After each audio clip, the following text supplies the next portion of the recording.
Assalamualaikum warahmatullahi wabarakatuh. Selamat pagi Bapak Ibu yang saya hormati, Bu Dirjen, Ibu Deputi, Pak Roy. Very good morning. Let me speak in mix, I think, bahasa and English. I mean, the slides already in English. So good to be here. Today I'd like to take this opportunity to share with you our digital economy and, to be specific, e-commerce plan and what we've learned so far. So I think we know for sure that the digital is here already. Whether we like it or not, ready or not, it's here. And as pointed out by the World Bank, digital creates innovation, enables inclusion, introduce efficiency as well, improve efficiency. But on the other hand, well, digital comes in a full package, the bright side and the not so bright side. The other side, the not so bright side, digital raise concerns like digital or job displacement due to automation. The other issue is the new monopoly, because the winner-takes-all scheme allows resource pool, resource concentration, which in turn will create some kind of monopoly. So I think it's really depend on us how we manage both sides. And that's what we are trying to do here in Indonesia. We believe that digital is a very sensible solution to integrate the whole country. As you can see, it's very diverse and very wide. But it is also a challenging task, since we have different level of readiness, let it ICT infrastructure or digital literacy. So the disparity is still there. And what I'm trying to convey here is that we want to share with you the e-commerce as one of our flagship programs. Okay. I wish e-commerce is like this. This is very simple. So exchanging like whatever we buy and something with the payment method. But in reality, let's face it, that the e-commerce is very complex. There are issues behind e-commerce. I divide it into 3 layers to make it easier. The first layer is about transaction, the second is about delivery, and the third is about players itself as the backbone. In the first layer for the transaction, first thing first, we have to have the ICT infrastructure. Quality, cost, and coverage of the ICT services are the keys. We still have challenge to cover the whole nation. The government already started Palaparing project to roll out fiber optics. By the end of next year, hopefully everything is in place, at least to the whole 500 plus kabupaten kota. The second issue in the first layer is cybersecurity. Online business is trust business, so cybersecurity like data protection, privacy, and security is a big key.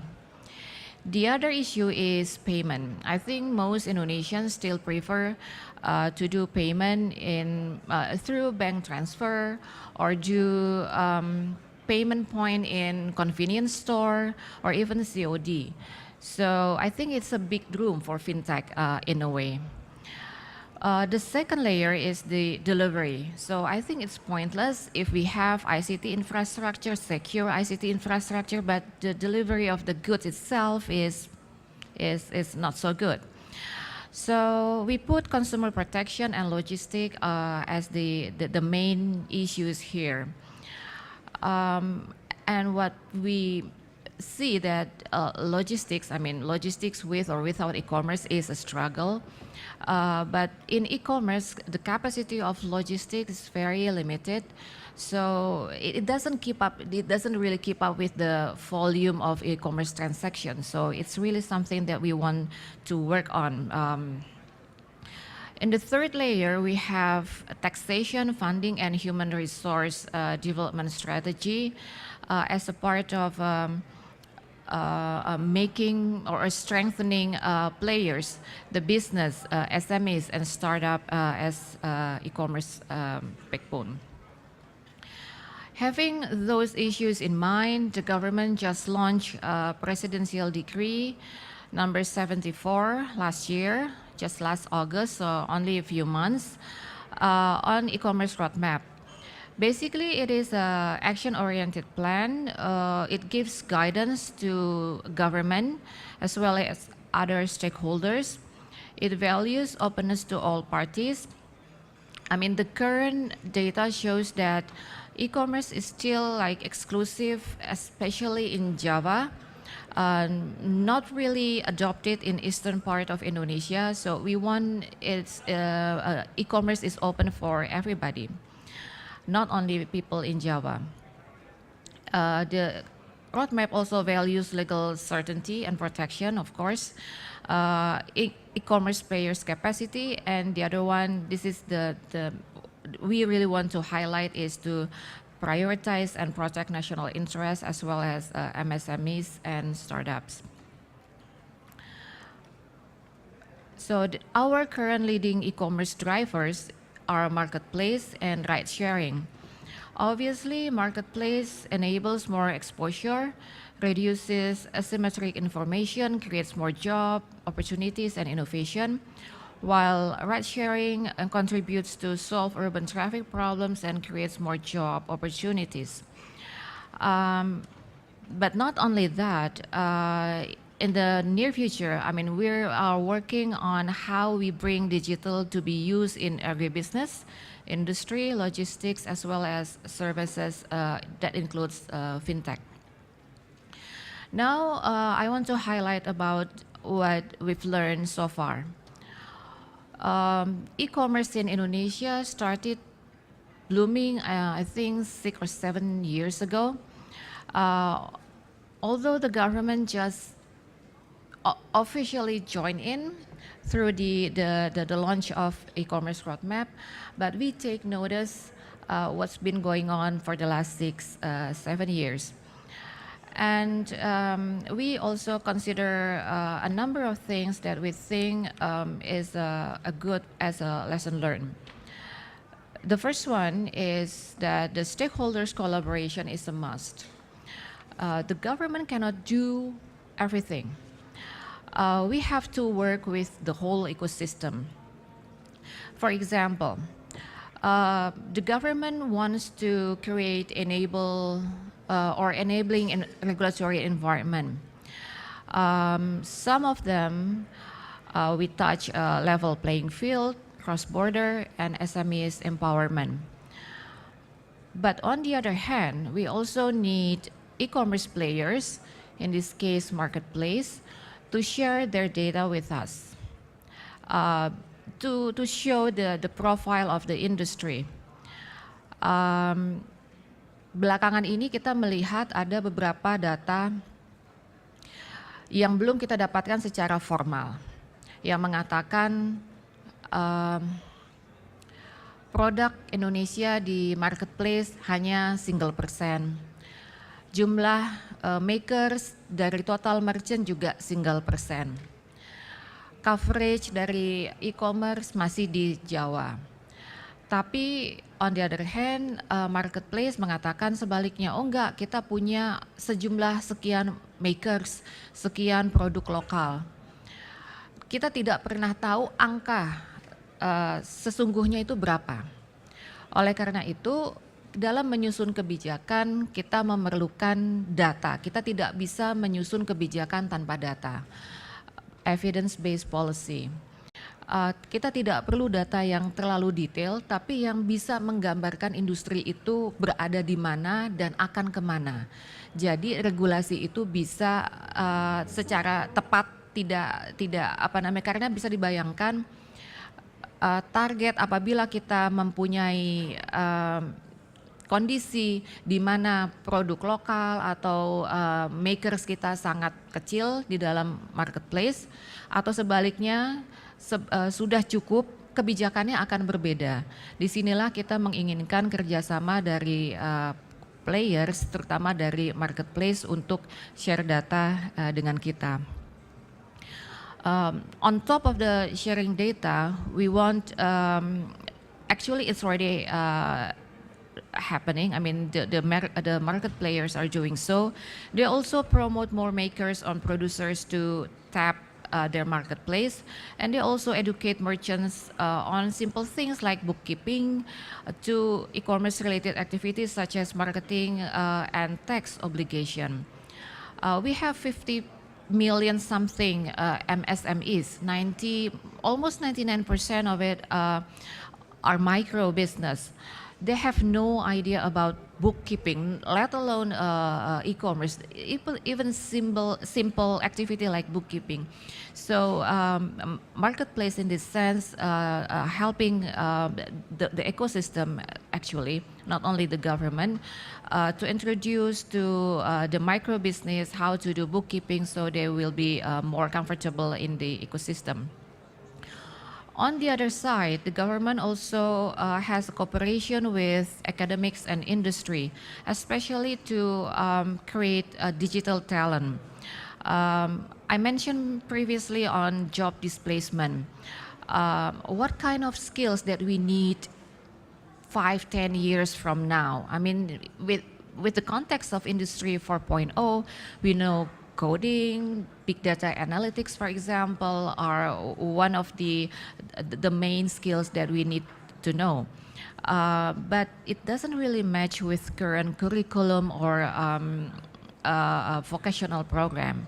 So we reach out to the industry because they know quite well the dynamics, what kind of curriculum or the vocational programs that we need to bridge the skills, the future skills that we need within 5-10 years from now. We also noticed that the collaboration with other foreign authorities is also essential. Twofolds. The first one is to secure cross-border transaction, especially when we're doing cross-border data flow, the privacy, the security of personal information, for example. And the other one is to capture what I call the gap created by transnational transaction. In this case, I mean, we know so well about the Google tax, for example, the OTT tax. I think it's something that the whole, not only Indonesia, but the collaboration with other authorities, foreign authorities, is also needed. The second lesson learned that we know or we take notice is the policy regulation setting becomes trickier. We try to understand the landscape and dynamics of the industry. We analyze the underlying issues and the possible methods to address them. We know that methods which work for offline do not necessarily work for online. So we think that prescribed regulation is no longer relevant. Now we're moving to lighter, more dynamic and adaptive regulatory framework. In formulating e-commerce policies and regulations, we keep 5 principles in mind as a context. They are equal playing field, fair competition, innovation, national interest, benefit for local e-commerce ecosystem, as well as inclusiveness. So I'd like to highlight one of the examples here. Transportation, we have Gojek stand quite big in front of us. So one of the examples is battle of conventional and online transportation. I mean, most of us are online transportation user, and we love so much that they give us more predictable picked up time, tariff, and route. But on the other hand, it also raises issues such as the possibility of predatory pricing and their compliance to certain public transportation requirement. So we think that instead of prescribing standards, we should address the basic principle. For example, we highlight that the basic principle in transportation is security and safety. The other side is the competition, the tariff, taxation, and permit. It's like what Pa Roy mentioned in the first session. The offline and online is just like a battle, but I don't think it's a battle. It's just a choice. But we have to make sure that the level playing field is there. But we also understand that we cannot force applying measures that are no longer relevant in today's world. So again, instead of prescribing standards, I think we should adopt the basic principles. And the last, I think the last lesson learned is digital talent is crucial. In an ideal condition, everybody and every business are able to utilize and get benefit from digital. Well, it's not the case today. Many existing businesses are disturbed by online business. Let it the conventional department store, conventional transportation services, and even banks. The smart ones will embrace the changes and make necessary adaptation. Unfortunately, it will take some time for the rest to get the idea. And when they do get the idea, they already become irrelevant. In Indonesia, 60% of the two-day workforce consists of administrative staff, kind of job, labor in mining, construction, janitor, shopkeeper, farmer. So they're very susceptible of becoming irrelevant if they are not equipped properly. So the government is exercising a number of options, whether it's reskilling, upskilling, or any other options to keep them still relevant. We also exercising options for developing digital talent in cooperation with the industry and academics. So basically, without digital talent, it's really difficult, if not impossible, for us to tap the digital benefits. So I think, again, it really depends on us how we can manage both sides, the bright side, the challenges as well. And I think most of the ecosystem players are here today, so I reach out to you, we reach out that we need to strengthen our collaboration, and we can expect great things from digital economy. So thank you for your attention. Wassalamualaikum warahmatullahi wabarakatuh.